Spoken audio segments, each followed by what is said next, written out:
Okay, I just recorded that quick video showing these Frost River Isle Royale packs that I like so much with that Seal Line dry bag. But I'm doing a separate video because I wanted to show a couple minor quality control issues with each of these bags. And again, the one on the left is about 20 months old. It's new to me, or not new to me, I'm sorry. I'm the original owner. I bought it originally shipped right from Frost River about 20 months ago. The one on the right here is Isle Royale Junior. I just got this one last week direct from Frost River. I actually traded a friend. I gave up my Timberline Outfitter tent, vestibule, and $100 Thermarest pad, and then they gave me the credit card to go ahead and order this one up to me. And I think I've had it about 7 days now, maybe it's 8 days. And I originally tried to record this yesterday, but I'm doing it. I'm redoing it because I had originally made this all into one video, and I figured it better. Maybe I should just make it separate, the dry bag video, and then the couple minor quality control issues. So what I wanted to say, this bag is really good, really good. I think they're doing a little bit better job, but nonetheless, I still have a couple minor issues I wanted to show. First off, all leather on these bags, I wax it up by hand with this Obenhoff's LP, and this is a good wax, beeswax and tree resins. It does not soften leather, and because when you soften leather, like a lot of people put leather oil on their boots, it's a wrong thing. You don't want to soften your leather, it makes it weak. All these boots have been years old, waxed up. It makes leather really stiff. All that. Same with sheaths. If you oil a sheath, it's going to get soft and nasty, and then it doesn't protect you from stabbing yourself. That Obenhoff's keeps it nice and stiff, strong.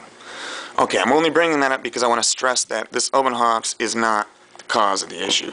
But when I first got this bag, I noticed that all the leather was great. This is real dense. These pieces are non-load bearing, so they're a little thinner. It seems like they did a good job, you know, choosing thinner leather for the non-load bearing parts. And you get to this thick, full quality, and that's only a semi-load bearing.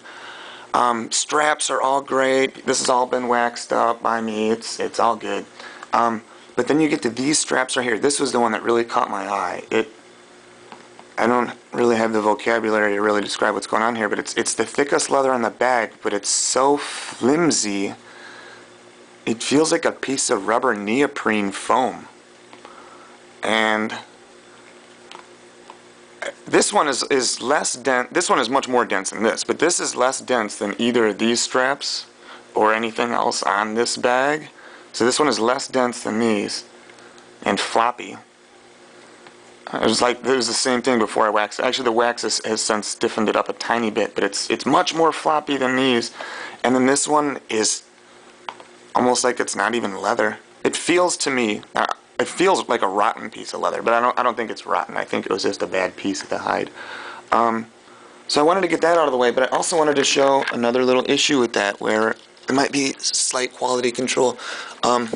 See how well I can get this to show up. But I use the second setting, the second hole on these straps. It's like a belt.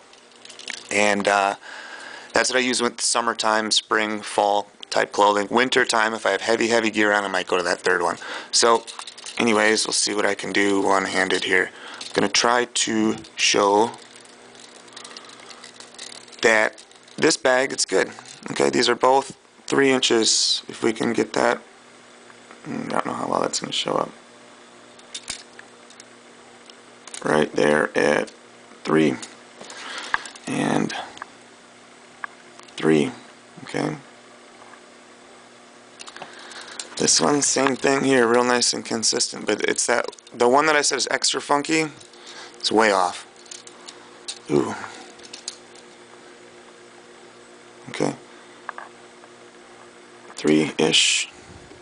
This one's about 3/4 of an inch off. If you look, where's that hole now? Actually, I wasn't even doing it justice. I wasn't pulling that part tight. When I pull, It's weird. It's like a floppy piece of leather. It doesn't, there you go. So that's the same hole right there. We're tight. It's about 3/4 of an inch off from here. So there's no way to have these straps even. Now, because it's a frameless pack, I'm not sure that matters that much. These need to be perfect, because it has more to do with how you load the pack. So that in itself is not a huge issue. I would like it to be a little closer. But the fact that this leather is just... Well, I'll just show you this. This setting, I've only walked for 3 miles on this setting, and look at that. That's a little bit of that Obenhof's wax on the inside. And again, that does not compromise leather. 3 miles walking at this setting before I switched it to that. It's cracked and split. This one's kind of split a little bit. And then what's funny is I noticed this setting, this one was a little bit split like that too, and I've never even had it on this setting. But let's look at these. This pack, remember, well, I'll say this, okay. I've never had more than 26 pounds total weight in here, including the pack. And this whole pack has only got 15 miles on it, approximately, and it's been in my canoe 1 time, okay? And I'll stress that the leather here is totally different. When you feel this leather is heavy, dense, solid leather on this strap, which is, again, only semi-load bearing. This is like a floppy piece of neoprene. And this has been waxed. You know, the wax only stiffens it. This is waxed. I mean, it's a touch stiffer than it was when I got it, but it's not even like leather. So this pack, I've always had more in it, and that's not happened to any of these. And this has, you know, been used.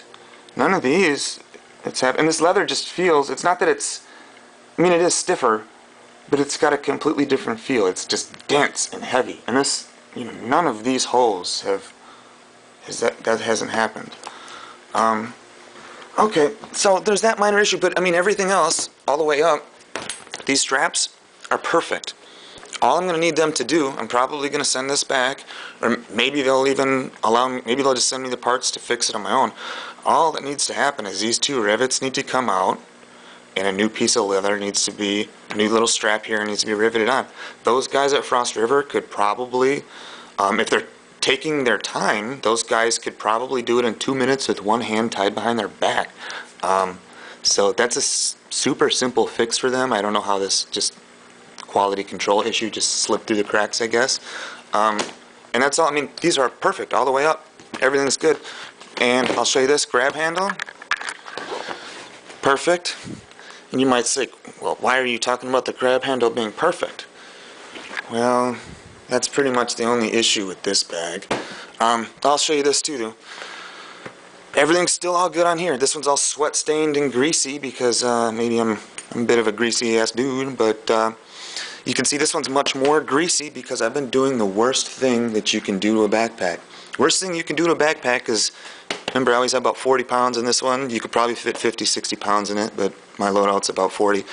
Worst thing you can do is when you're picking the backpack up to put it on your shoulder, you grab it by one of these straps. It's the worst thing you can do, get in that habit. So it's to always use that grab handle. So if I know that's bad, why would I do it? Why could you just see that this one is always, I'm right-handed, I usually lift it up, toss it onto my left shoulder. Why am I doing that if I know it's bad? Well, grab handle here, I can, I can't even get 3 fingers in there right. I mean, 3 fingers fits in there right, but when I try to lift it, it's like twists and stacks my knuckles, and it hurts. Straight up hurts my hand. I think this was a Monday morning bag, so this was another minor quality control issue. But where's my measuring tape? I will also show you another little minor thing I noticed. I noticed this grab handle the first 1 minute I had this out of the package. And I almost wanted to ship it back. I mean, I hate sending products back. Hate it. I hate it. If I can fix that one, if they'll allow me to fix that myself, send me the piece of leather and rivets, I'd probably prefer that than spending money to ship it back. And I hate walking in the post office too because you have to disarm yourself, and I'm a victim of violent crime and a concealed carry permit holder, so I do not care to disarm. But anyways, there's another little issue. To send it back, to fix this, they would have to drill all these out, and I'm worried that would kind of compromise this a little bit. But there's another issue I wanted to show you here. This is minor, and I haven't really noticed this much when carrying it. But if we can get a look here from that seam to the leather, 3 inches from the seam to the leather. I noticed this probably 20 minutes after I got the bag. This is not quite pulled out right, but when you go over here, you're at 4 inches, so this entire yoke is a ½ inch off center.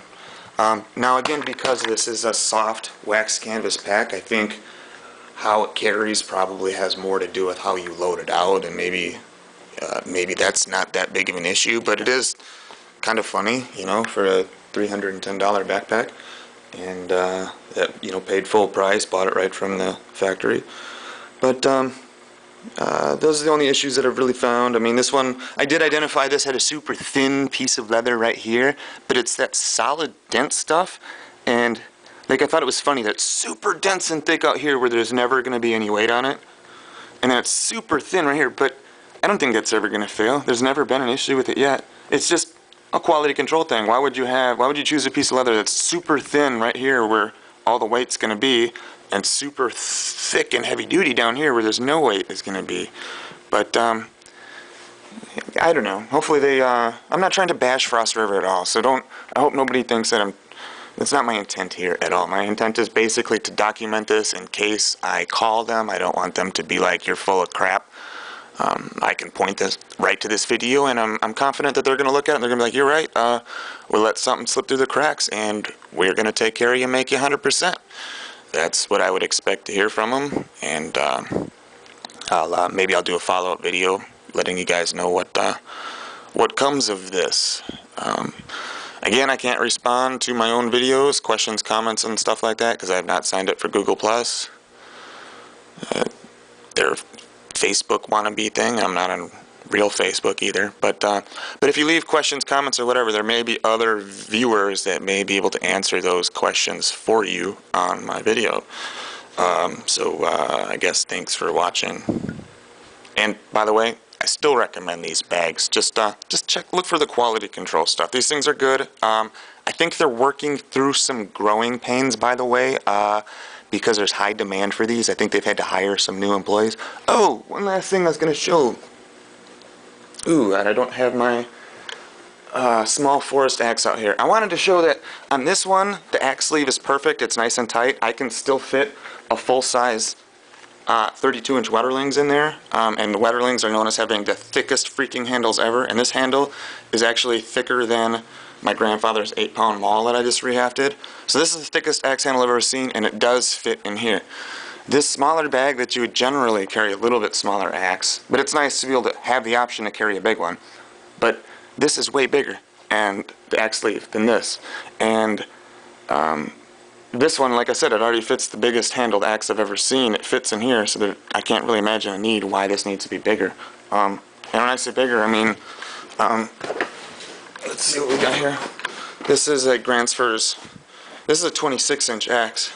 I mean, I guess it's a pretty good fit, but when I put there's nothing holding it if you bend over. Like, if you got the flap over it, it's good. It's not going to go anywhere. But, I don't know. That was just something I was going to show. Maybe other customers had demanded them to make this bigger, so maybe they did that on purpose. You know, you can't please everyone. I'm not trying to bash them. I'm just pointing it out that that sleeve does not need to be quite as big as it is, and I would kind of prefer it to be more along the size of that, because you can already fit any axe in there. So if you can fit any axe in there and it's made for an axe, why would it need to be bigger? Okay, alright, thanks for watching. And again, I'm not bashing these guys at all. This is great gear. I'm hoping that maybe